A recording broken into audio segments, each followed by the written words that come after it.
candara bala bala bala bala bala bala. Seperti pujian ini kami mengamenkan bahwa Engkau sungguh Tuhan Allah kami yang hebat, Tuhan Allah kami yang maha dahsyat, dan Engkau sungguh mencintai dan mengasihi setiap kami.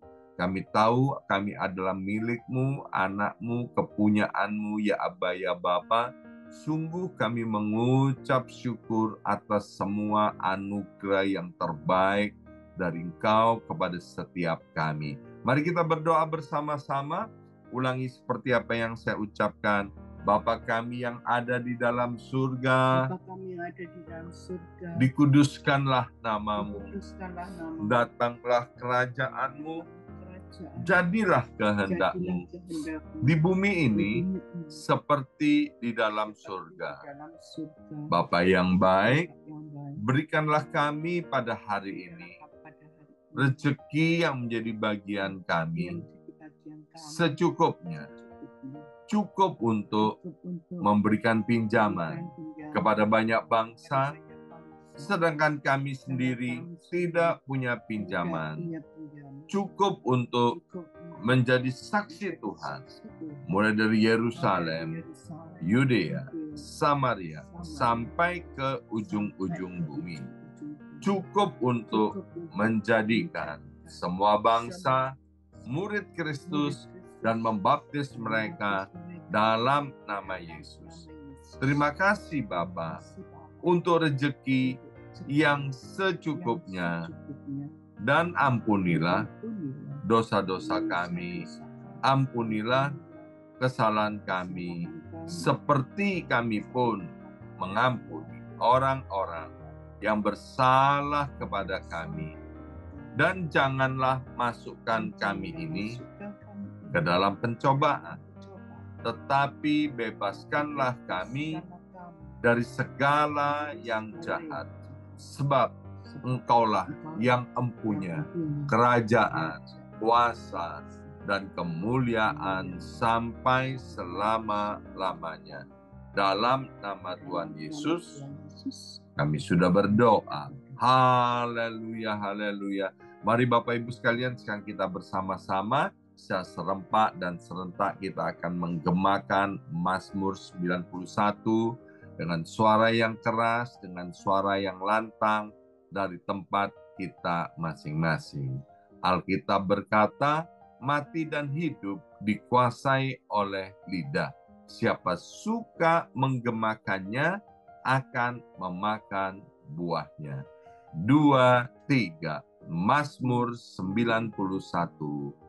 Orang yang duduk dalam lindungan yang maha tinggi dan bermalam dalam naungan yang maha kuasa akan berkata kepada Tuhan, tempat perlindunganku dan kubu pertahananku, Allahku yang kupercayai.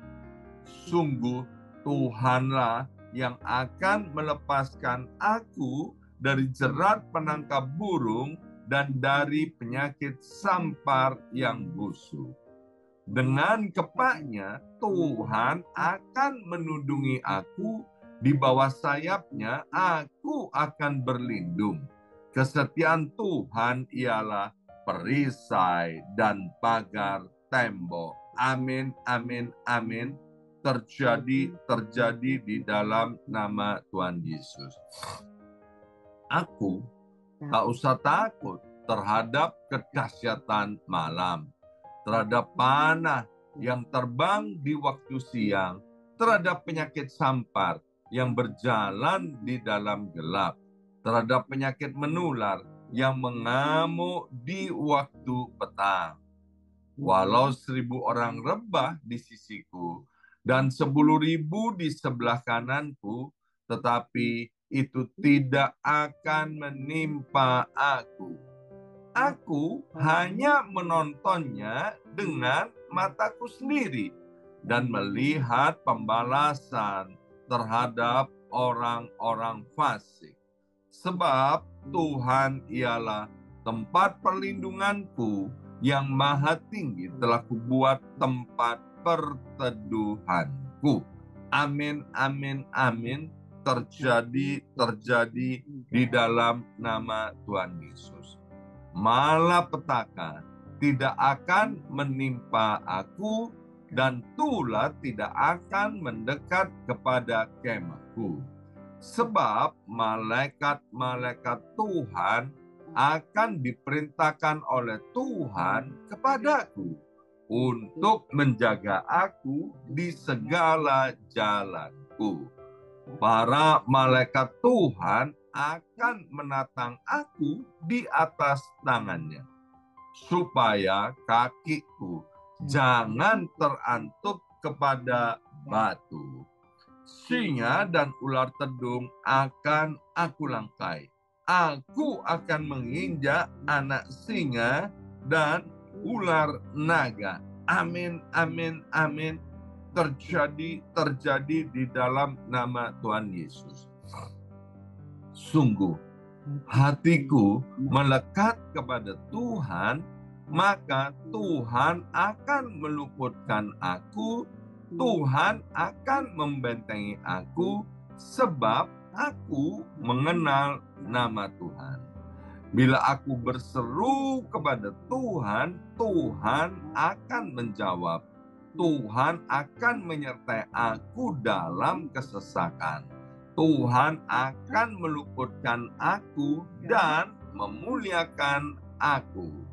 Dengan panjang umur akan Tuhan kenyangkan aku, dan akan Tuhan perlihatkan kepadaku keselamatan daripadanya. Amin, amin, amin. Terjadi di dalam nama Tuhan Yesus. Sekarang berbicaralah kepada setiap kami melalui kebenaran firman Tuhan. Ya Abba, ya Bapa, kami tahu Engkau sangat mengasihi kami, sehingga Engkau terus berbicara kepada kami. Dalam nama Yesus yang siap mendengarkan dan diberkati oleh firman Tuhan, angkat jempolnya ke depan, katakan amin 3 kali. Amin, amin, amin. Salam kebangkitan, salam penuaian. Semangat pagi. Semuanya semangat pagi. Apa kabarnya Bapak Ibu semuanya? Ya, senang sekali hari ini Jumat 16 Agustus 2024. Boleh bersama-sama dengan Bapak Ibu semuanya. Ya, hari ini saya akan berbagi dengan Bapak Ibu tentang mujizat masih terjadi. Ya, kemarin terjadi kecelakaan pesawat tempur Bapak Ibu sekalian dalam waktu latihan. Ya, ada di udara itu 2 pesawat tempur ini, ya. Mereka sedang latihan, itu tabrakan Bapak Ibu sekalian. Bayangkan itu suaranya begitu menggelegar, dan puji Tuhan salah satu pilotnya itu selamat dan tidak mengalami luka-luka. Itu yang namanya mujizat, ya. Kita pernah mendengar, membaca berita-berita tentang gempa bumi, ya. Itu bangunan runtuh, kemudian banyak meninggal. Tetapi setelah beberapa hari dicari-cari untuk menyelamatkan korban jiwa, jangan-jangan masih ada yang hidup, ternyata ada yang setelah 12 hari terkubur di bawah puing-puing reruntuhan itu, dia masih hidup. Itu namanya mujizat, ya. Dan saya percaya setiap kita hari ini yang membutuhkan mujizat, saya beriman, nanti saya mau berdoa agar mujizat yang dibutuhkan oleh Bapak Ibu itu boleh terjadi di dalam anugerah Tuhan, di dalam nama Yesus. Amin. Mari kita buka Alkitab kita dalam Lukas pasal yang pertama ayat yang ke-37. Lukas pasal pertama ayat 37 dikatakan, sebab bagi Allah tidak ada yang mustahil. Pertanyaan, ya, adakah yang mustahil bagi Tuhan? Enggak ada. Ya, kenapa? Karena Dia adalah Tuhan semesta alam ini, Dia adalah Allah yang Maha Kuasa. Kemudian dalam Markus pasal 9 ayat 23 dikatakan, tidak ada yang mustahil bagi orang percaya. Kalau Bapak Ibu sekalian percaya kepada Yesus Kristus Tuhan, pertanyaannya, adakah sesuatu yang mustahil? Jawabannya juga tidak ada yang mustahil. Jadi tidak ada yang mustahil bagi Tuhan kita, Yesus Kristus, dan tidak ada yang mustahil bagi setiap kita yang percaya kepada Yesus Kristus. Yang pertama, Bapak Ibu sekalian, kita harus percaya bahwa Tuhan itu melakukan mujizat di dalam kehidupan kita sehari-hari, khususnya yaitu Tuhan memelihara kebutuhan pokok kita. Apa sih kebutuhan pokok manusia? Yaitu tentang makan, minum, dan tentang pakaian, dan juga tentang tempat tinggal. Ya, beberapa waktu yang lalu datang ke kota New York satu keluarga suami istri dengan 4 orang anak yang masih kecil. Ya, dia belum pernah tahu yang namanya kota New York apa. Melalui komunikasi melalui media sosial, maka keluarga ini dengan suami istri dengan 4 orang anak bisa mendapatkan tempat tinggal atau kos-kosan di New York satu kamar. Dan ini mustahil Bapak Ibu sekalian karena aturan begitu ketat ya dan luar biasa.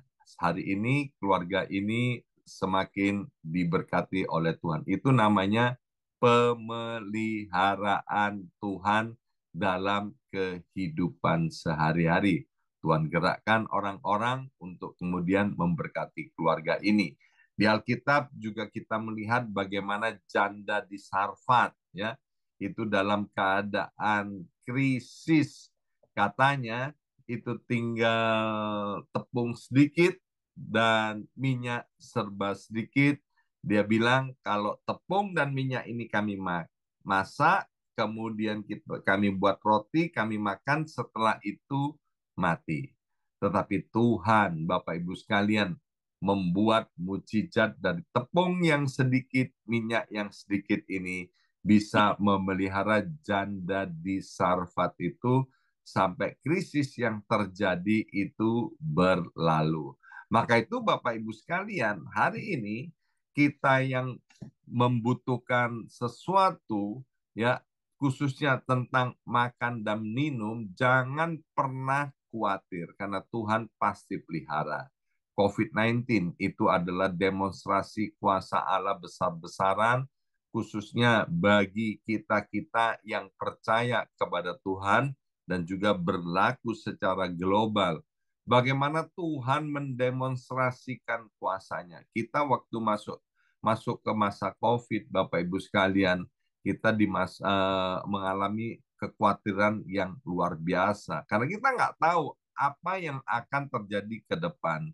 Tapi kalau kita menoleh ke masa-masa itu, Bapak Ibu sekalian, ya, di tengah-tengah situasi yang seperti itu, Tuhan mencukupkan loh makan, minum daripada jemaat-jemaat Tuhan. Ya, saya mendengarkan kesaksian yang luar biasa. Caranya gimana? Dengan cara yang ajaib, Tuhan melakukan semuanya itu. Yang kedua, kita harus percaya bahwa Tuhan juga mau mengadakan mujizat kesembuhan. Bersama saya katakan mujizat kesembuhan. 2, 3, mujizat kesembuhan. Satu hal begini Bapak Ibu sekalian. Alkitab bilang tubuh kita ini adalah rumah Allah. Rumah Allah, ya, tubuh kita rumah Allah. Kalau kita Bapak Ibu sekalian punya kamar, ya, atau rumah, kita tinggal Bapak Ibu sekalian, entah itu kontrak, entah itu milik sendiri atau apalah. Kalau itu tempat tinggal kita, kemudian ada sesuatu yang tidak beres, kotor, atau rusak, pasti kita memperbaikinya. Benar atau benar? Ya kan?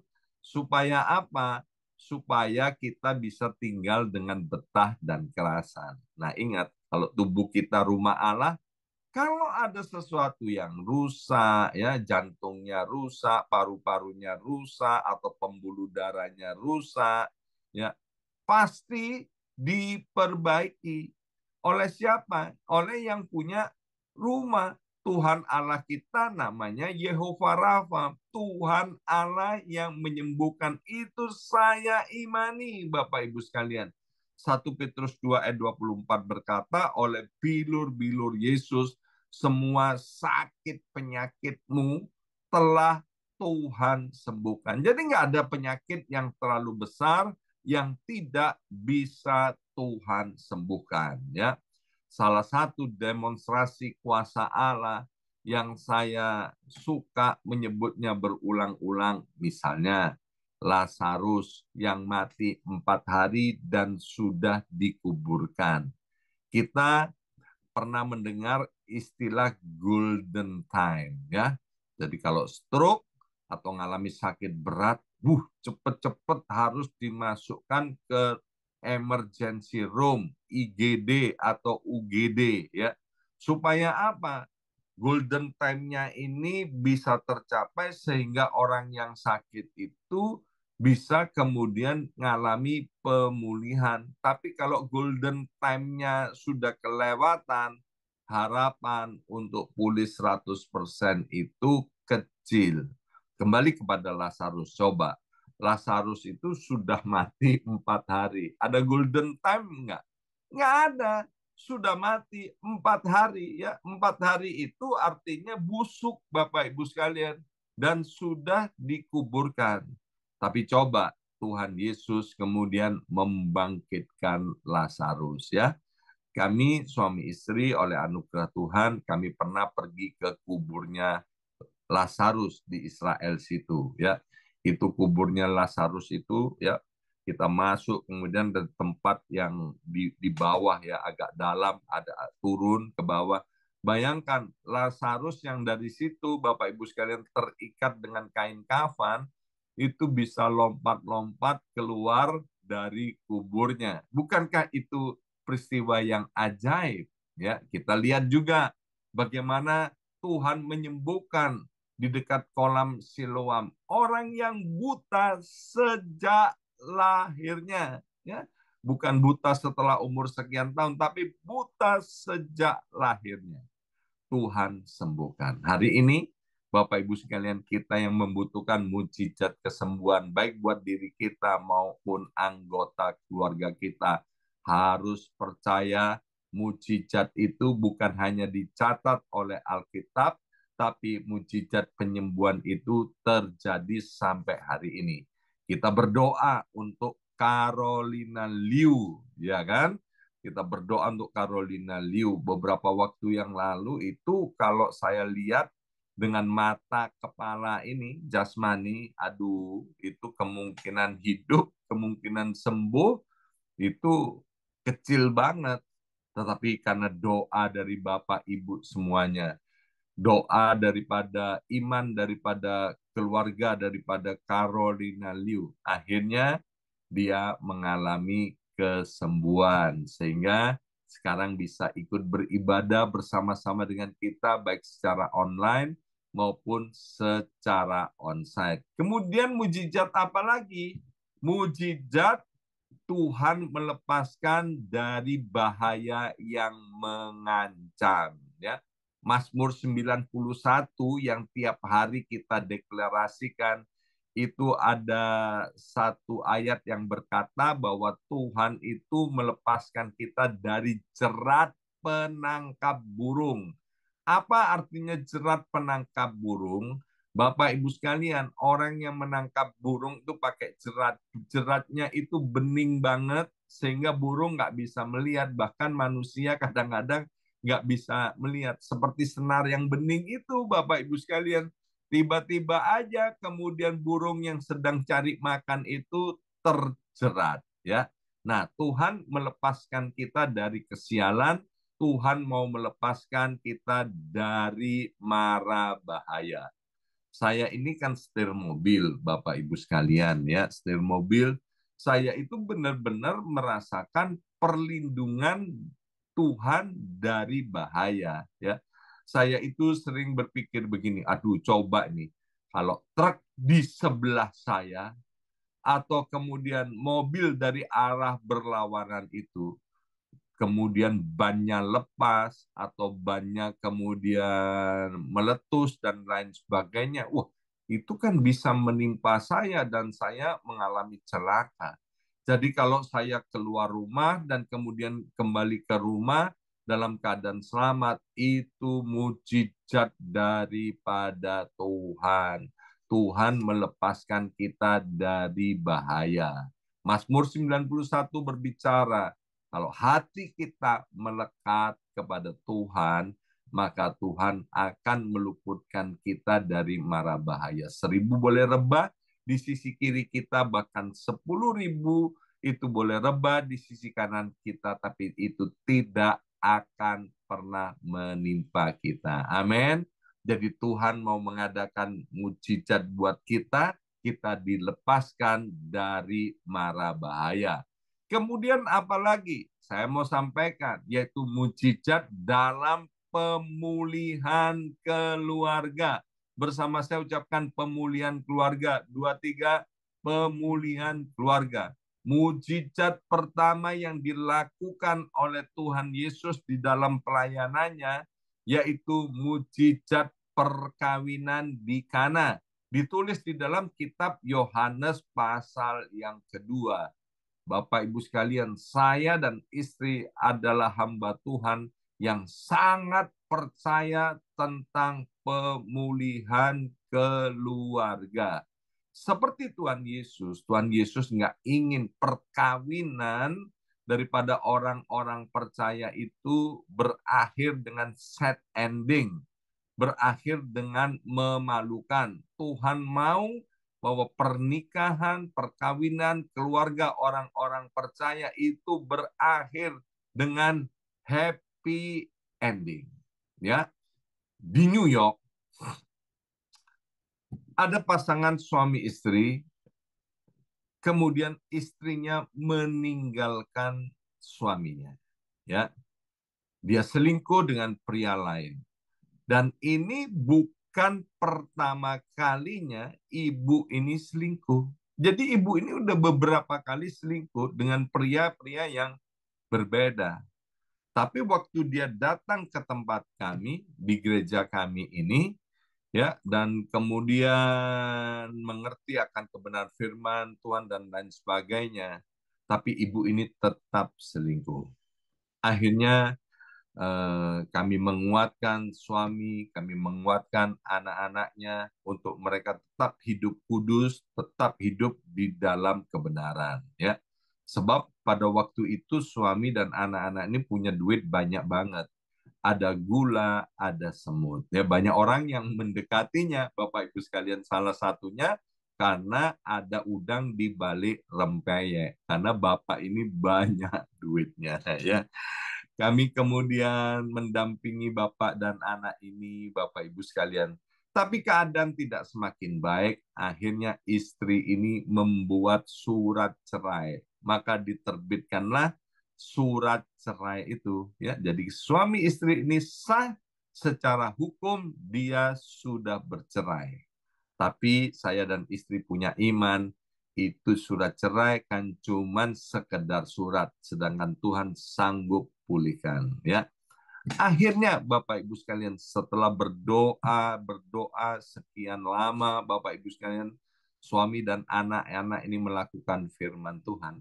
Akhirnya si istri itu pulang, Bapak Ibu sekalian, ya.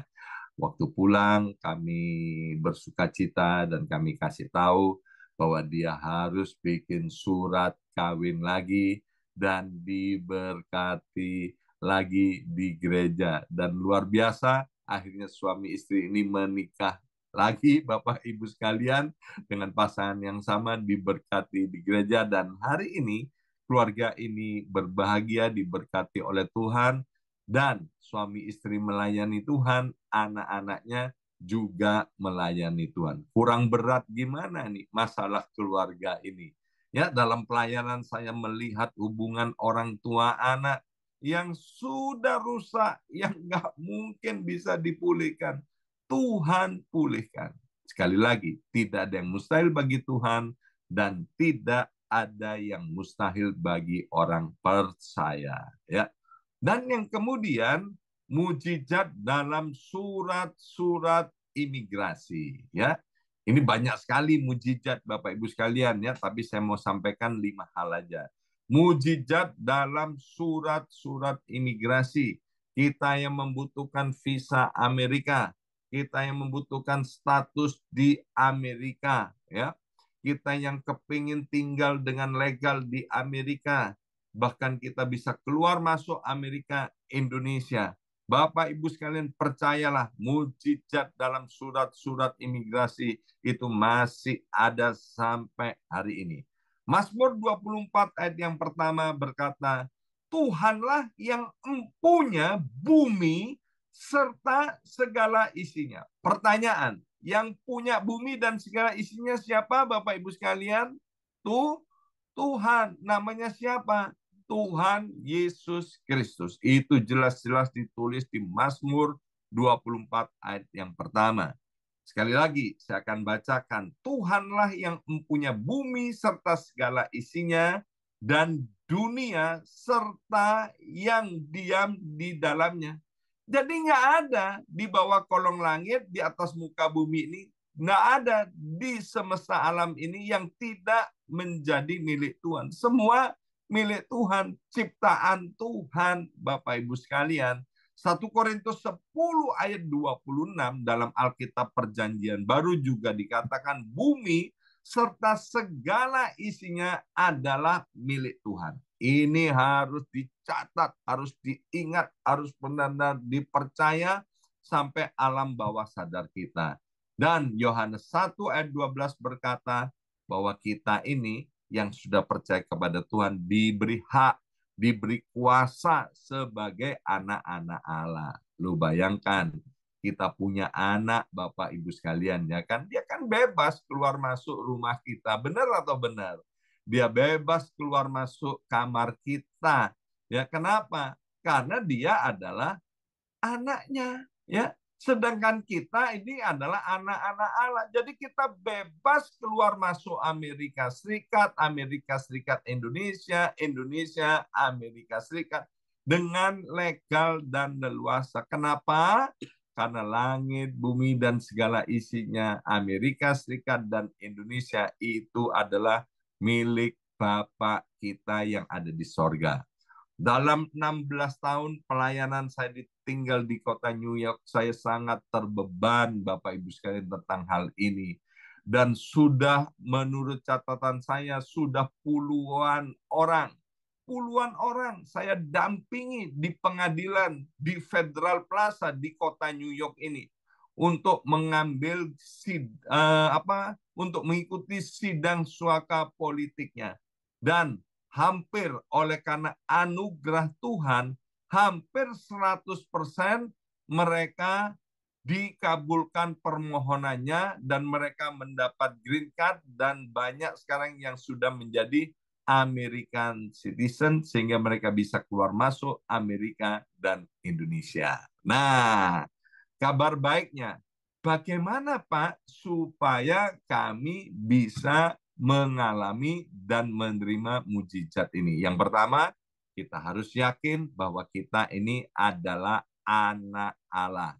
Ya, kita dicintai dan dikasihi oleh Allah. Itu yang pertama. Itu harus menjadi yang pertama. Yang kedua, kita harus percaya sepenuhnya bahwa Tuhan tak pernah berubah dulu, sekarang, dan selama-lamanya. Kuasanya itu tidak pernah berubah. Amin. Tidak ada yang mustahil bagi Tuhan. Dan yang ketiga, Tuhan mau kita berdoa dengan tidak jemu-jemu. Push, P-U-S-H, push, pray until something happen. Kita harus berdoa. Sampai kapan Pak berdoanya? Berdoa sampai mujizat yang engkau inginkan itu terjadi. Amin. Jangan hanya cuman berdoa 1-2 hari, setelah itu kemudian malas berdoa. Karena Lukas 18 jelas-jelas mengajarkan kepada kita agar kita nggak boleh jemu-jemu berdoa. Dan yang ketiga, kita harus mengandalkan Tuhan di setiap musim kehidupan kita. Dan yang keempat, kita harus terus hidup senada dengan sorga, yaitu hidup dalam ketaatan. Alkitab berkata di dalam ketaatan ada mujizat, di dalam ketaatan ada berkat Tuhan, tetapi di dalam ketidaktaatan yang ada adalah hukuman. Dan yang kelima, Bapak Ibu sekalian, kalau mujizat itu belum terjadi, please, please, please, jangan ngomel.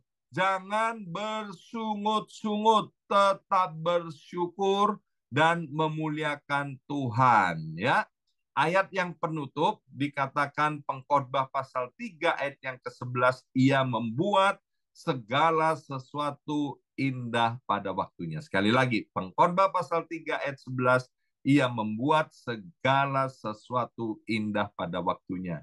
Kalau hari ini kita membutuhkan mujizat, dan itu belum terjadi, tetaplah bertekun di dalam Tuhan. Amin. Karena pasti kita akan mengalami sesuatu yang luar biasa indah pada waktunya Tuhan. Mari kita berdoa. Kami mau bawa Tuhan untuk semua anak-anak-Mu. Kami membutuhkan mujizat itu Tuhan. Kami yakin, kami percaya karena kami dicintai, dikasih oleh Tuhan. Kami adalah anak dan milik-Mu. Kami pasti mengalami mujizat itu. Yang sakit Tuhan sembuhkan. Yang susah Tuhan hiburkan. Kami yang kekurangan, Engkau Yehova Jireh yang menyediakan apa yang kami butuhkan. Bahkan Engkau melepaskan kami dari mara bahaya. Kami yang membutuhkan surat-surat imigrasi, kami percaya sekarang kalau yang lain Tuhan sudah tolong, maka kami yang belum punya surat-surat imigrasi ini, kami pasti ditolong oleh Tuhan. Dalam nama Yesus, kami sudah berdoa. Haleluya. Amin, amin, amin.